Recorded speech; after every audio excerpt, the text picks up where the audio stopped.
मेरे परिवारजनों, हमारे देश में शिक्षा को हमेशा एक सेवा के रूप में देखा जाता है। मुझे उत्तराखंड के कुछ ऐसे युवाओं के बारे में पता चला है जो इसी भावना के साथ बच्चों की शिक्षा के लिए काम कर रहे हैं। नैनीताल जिले में कुछ युवाओं ने बच्चों के लिए अनोखी घोड़ा लाइब्रेरी की शुरुआत की है। इस लाइब्रेरी की सबसे बड़ी विशेषता यही है कि दुर्गम से दुर्गम इलाकों में भी इसके जरिए बच्चों तक पुस्तकें पहुंच रही है। और इतना ही नहीं, ये सेवा बिल्कुल निशुल्क है। अब तक इसके माध्यम से नैनीताल के 12 गांवों को कवर किया गया है। बच्चों की शिक्षा से जुड़े इस नेक काम में मदद करने के लिए स्थानीय लोग भी खूब आगे आ रहे हैं।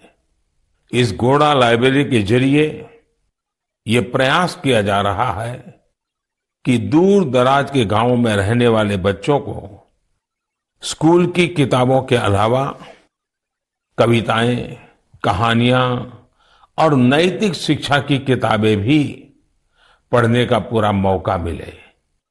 ये अनोखी लाइब्रेरी बच्चों को भी खूब भा रही है। साथियों, मुझे हैदराबाद में लाइब्रेरी से जुड़े एक ऐसे ही अनूठे प्रयास के बारे में पता चला है।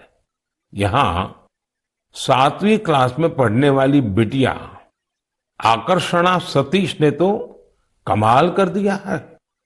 आपको यह जानकर आश्चर्य हो सकता है कि महज 11 साल की उम्र में ये बच्चों के लिए एक दो नहीं बल्कि 7 लाइब्रेरी चला रही है।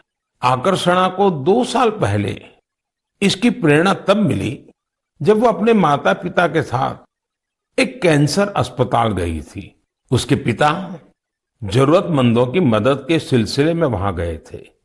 बच्चों ने वहां उनसे कलरिंग बुक्स की मांग की और यही बात इस प्यारी सी गुड़िया को इतनी छू गई कि उसने अलग अलग तरह की किताबें जुटाने की ठान ली।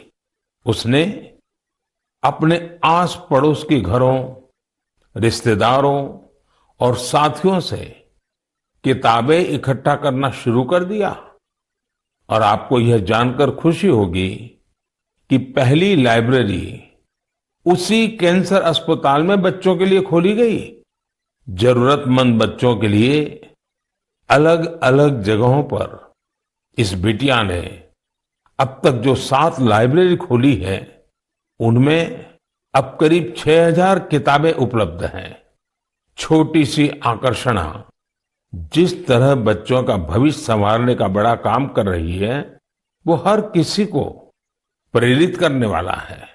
साथियों, ये बात सही है कि आज का दौर डिजिटल टेक्नोलॉजी और ई बुक्स का है, लेकिन फिर भी किताबें हमारे जीवन में हमेशा एक अच्छे दोस्त की भूमिका निभाती हैं।